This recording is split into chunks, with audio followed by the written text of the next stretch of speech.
There's duck hunting and there's mallard hunting, and there is just nothing better when you can get a mallard to respond to the duck call and you see his wings check up and you know he's coming back to you.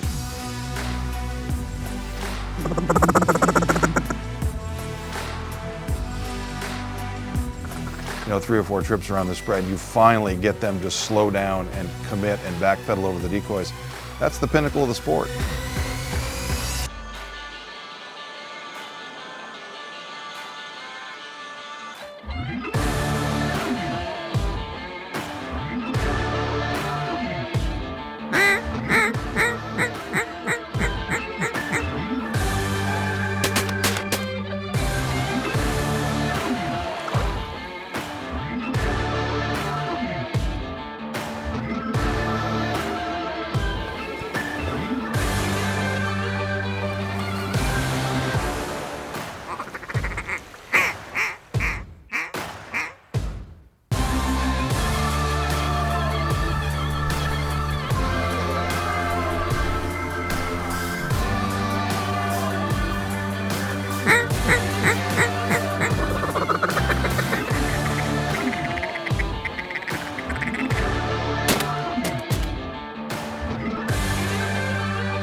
Ducks Unlimited Television is presented by Drake Waterfowl Systems, innovators in waterfowl hunting.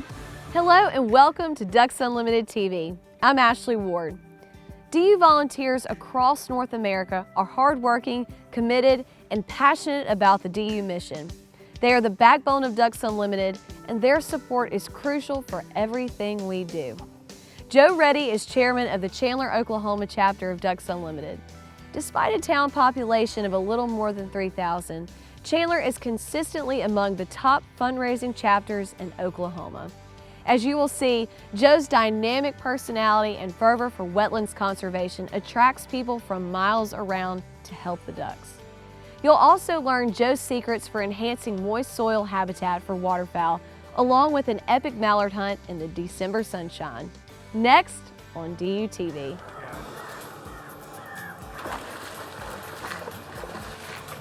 Oklahoma's sort of been on the forefront lately. I don't know that there's more ducks in Oklahoma than there's ever been, but the word has gotten out that there's a lot of mallards and pintails here. And I started duck hunting probably 25 years ago, and I was hunting these public lakes and ponds, and I was really looking for a marsh setting.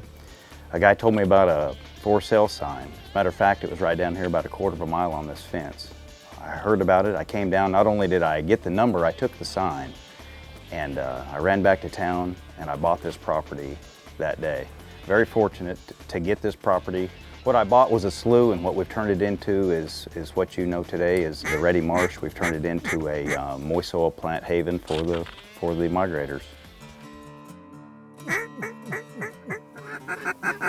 here we go. Here we go. Yeah, coming out your side, Joe.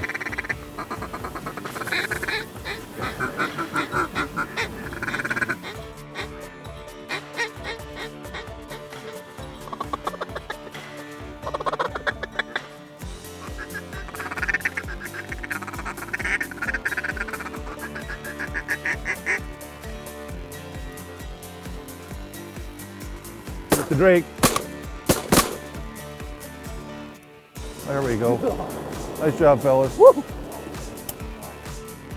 There's the difference between really like decoying ducks and finished ducks. Like those were absolutely finished. What a pretty deal. I tell you, these are like fat winter mallards. These are in nice shape, all of them. So Joe's place here in Chandler is it's a moist soil unit. It's not flooded crops, it's not beans or flooded corn. He manipulates the water levels, kills the weeds, and lets the best of the moist soil plants come up. And it's as natural a duck hunt as you can imagine. So the first morning we got out, and he's got it drained down in very shallow water. And we put our spread out in 4 to 6 inches of water. We were expecting a south wind, and we got one. Certainly didn't have big flocks of birds and big scads of birds coming at us, but we had good groups, lots of singles, lots of mallards. He's coming. Just sit back. Oh, look at this big drake here. Come to daddy. Ready, Joe? It just shows you the kind of, good habitat brings good ducks. and he's really proved that out here. Ducks Unlimited Television is presented by Drake Waterfowl Systems, innovators in waterfowl hunting. Mossy Oak Shadow Grass Blades, the official camo of Ducks Unlimited. Browning Firearms, the best there is. And by Ducks Unlimited's Ducks Expo at Texas Motor Speedway, celebrating everything outdoors.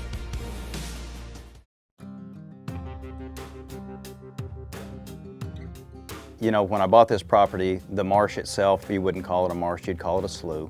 It had a stagnant bottom that was full of silt. You'd go to your knee if you tried to walk across it. Immediately upon getting my hands on the property, I busted some dikes and I let the water out. It hadn't been let out in years. Yeah, over the course of the years, Joe's done a lot of work to this place. I think when he first bought it, the water was deep enough that someone approached him about actually using it as a crayfish farm. You know, Joe did exactly what you have to with DU's help and pulled the water off it. There's a teal coming, low teal coming too.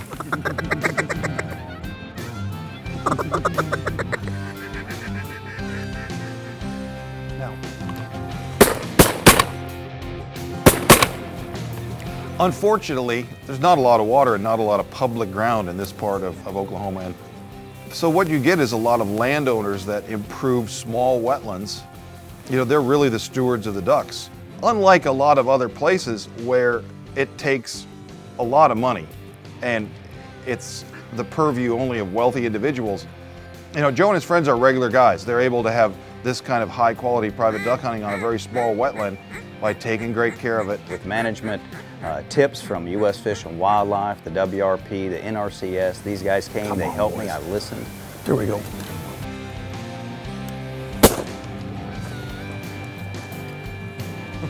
That was pretty good there. Did you shoot or did Garrett big hole us both? He big holed us both on that one.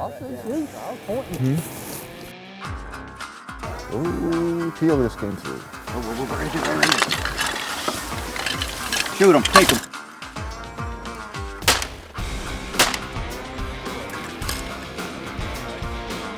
Watch your side, Joe. They should fall out from the right, I think.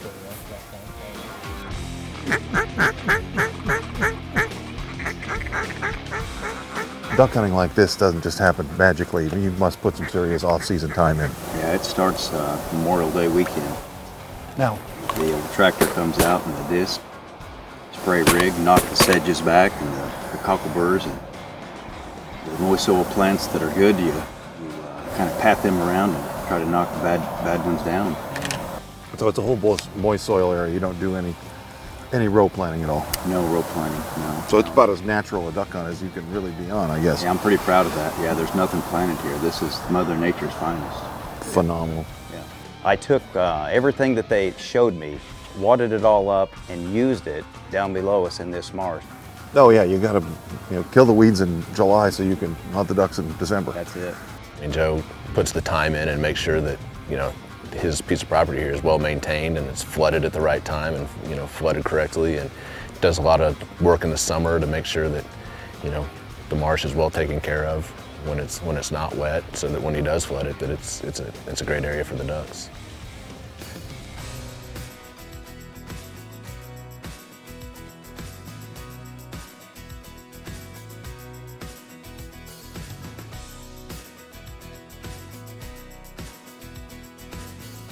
Many of the most productive waterfowl habitats are natural, containing wetland grasses and other plants that produce seeds with high nutritional value and support the protein-rich invertebrate communities that are important as waterfowl food. Around North America, both private landowners and public land managers cultivate that moist soil habitat for waterfowl's use. Sound management practices are needed to maximize the habitat's potential. The timely draining of water off the land, burning, disking the soil to disturb the seed bank, and eliminating undesirable plants are all key elements of that process.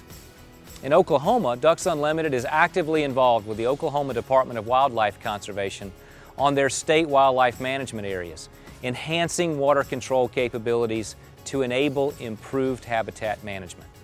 Since 1999, Ducks Unlimited has played a major role in Oklahoma's Wetland Reserve Program, restoring thousands of acres into moist soil habitats for those wintering waterfowl. To find out how you can help Ducks Unlimited restore wetlands all over North America. Please check out our website at ducks.org.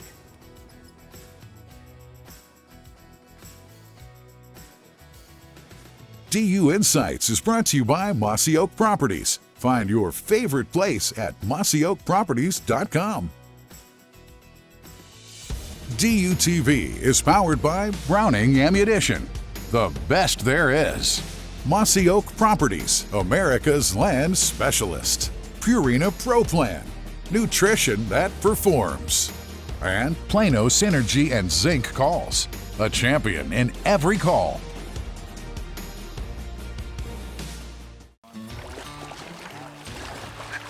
Our days here have been really windless. I mean, surprisingly, in Oklahoma, where it's supposed to be windy, we haven't had much wind at all. And probably the most important factor of the decoy spread here was motion. We got a trolling motor contraption, get a little movement in this spread. The wind was supposed to be 15 to 20, didn't show up, so we got to create some wind. To have those birds come over the decoys, they had to see some motion, and the decoys weren't moving with any wind action at all. And that was really something important to help us finish our birds.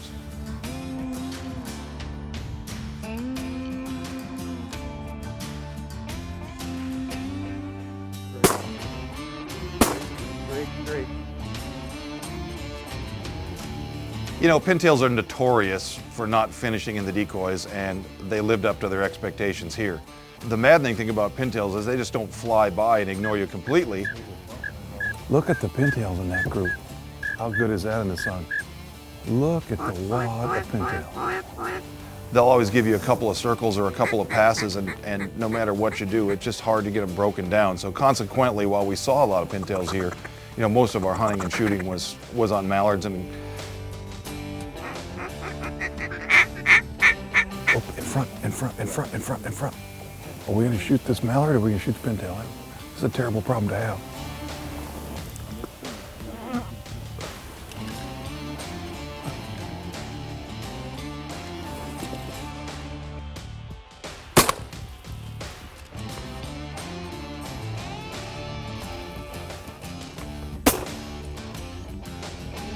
Thank you, sir. That was a privilege.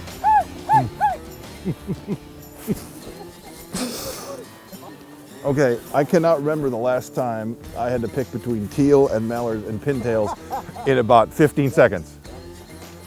Thank you, sir. Oh, front left. I'm not gonna shoot because I got a handful of duck. That's the great thing about mallards, let's face it. There's duck hunting and there's mallard hunting, and there is just nothing better when you can get a mallard to respond to the duck call. You know, when he gets out to, you know, what you'd call a corner, you know, outside the spread, and you give him a 5 or 6 note call, and you see his wings check up, and you know he's coming back to you.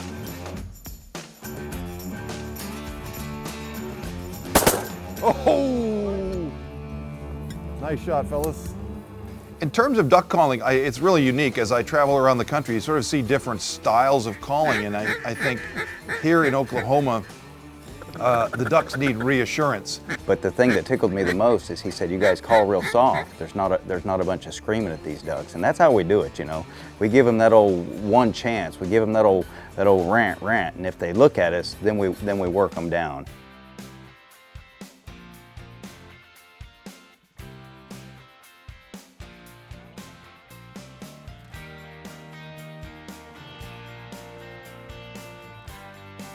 Now, the guns we're shooting on this upcoming season of DUTV are a pair of Browning semi-autos. They're part of the Wicked Wing series.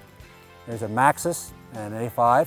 They share a lot of things in common. Both of them have this Cerakote finish, which is very durable, weatherproof, weather-resistant finish that protects the metal on the guns.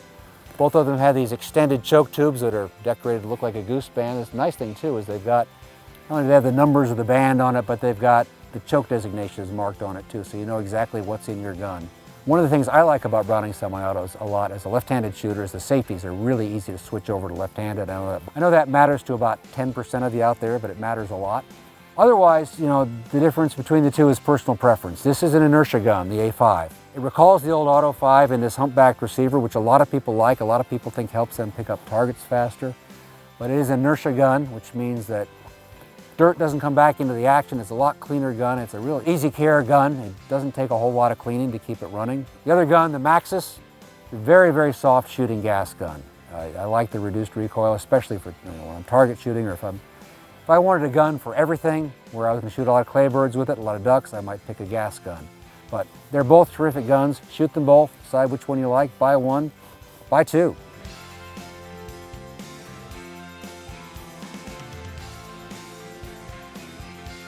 DUTV is brought to you by Native Nurseries, hand-selected, hand-grown plants for wildlife. Higdon Outdoors, quality, customer service, innovation. That's Higdon. Biologic, scientifically proven wildlife products. Closed captioning for Ducks Unlimited Television is brought to you by Mossy Oak Bottomland, the official timber pattern of Ducks Unlimited.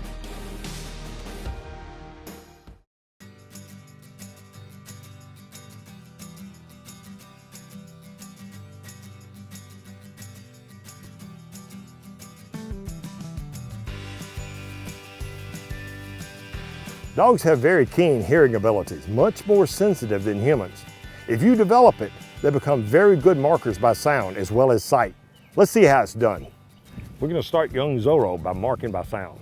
What we're going to do is take a bumper that's not so obvious on the water. This old bumper is sort of dirty and brown, sitting on the brown water. He's not going to be able to see it as well as he can hear it.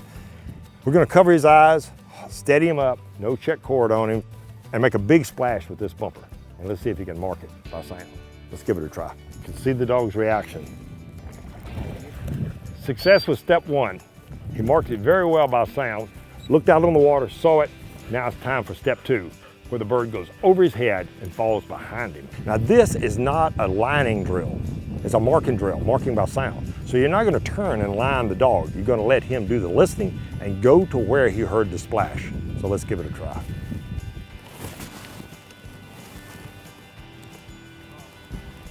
You see the dog's reaction. Snaps around. He did not turn around lining. He let the dog listen and then went to where he heard the fall. Well, all birds are not going to fall in the water. Some are going to fall in the timber and the buckbrush behind you. So let's see how that scenario would play out by using ears, by listening, by marking, by sound.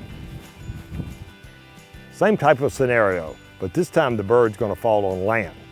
Eyes are covered. We're going to have a heavier bumper. It's going to have a feather on it so he can use his nose when he gets to the location of the fall. For the final step in this training sequence, we're going to try to drop the bumper behind this duck blind and see if the dog can work out of the blind and still make the pick by marking by sound.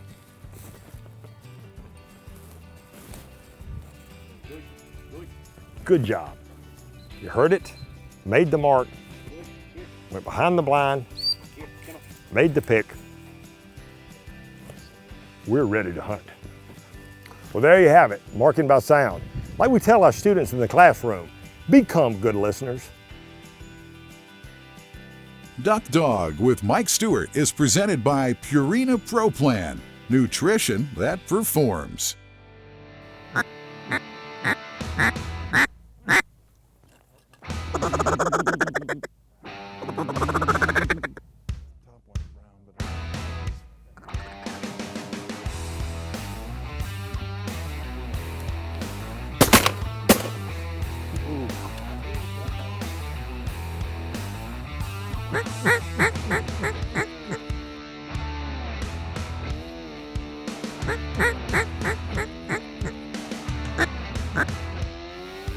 They're doing it. These two are going to do it big time.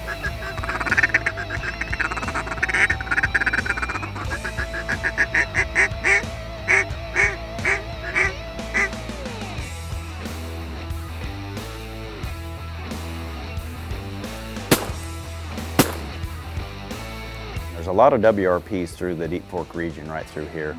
And the ones that are really dug in and want to do a good job, they get their water off and they really try to beat out the bad plant matter. They really try to select the moist soil plants that are the best. Let him go, let him go, let him go.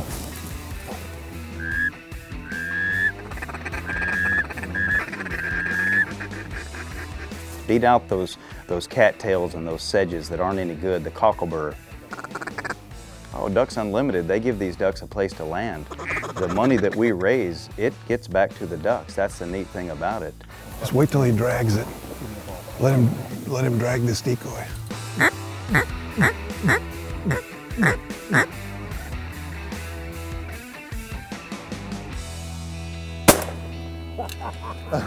They get to rest here, and when the last ducks are through, then I dump the water and start the moist soil plant succession all over again. Start the cycle again You for the bet. following year, Yeah. exactly. Yeah. No, and I think you get a lot of invertebrates in the moist soil units in the spring, and the ducks really use the protein to get Yeah. themselves back north. Yeah. The ducks need our help, and that's why I do it. That's exactly why I do it. I shoot a few ducks, but I like to have them. I like to help them out. I like to give them a place to land, and I can do that through Ducks Unlimited. 82 years ago, Ducks Unlimited was founded by people volunteering their time for wetlands and waterfowl. Today, that tradition continues across the North American continent. A special thanks to Joe Reddy and every volunteer for their work on behalf of Ducks Unlimited, DUTV, and waterfowl hunters everywhere. The adventure with Joe Reddy and friends near Chandler, Oklahoma concludes in the next episode of DUTV. More mallards in the sun, more volunteers working for wetlands conservation. Here again soon on DUTV.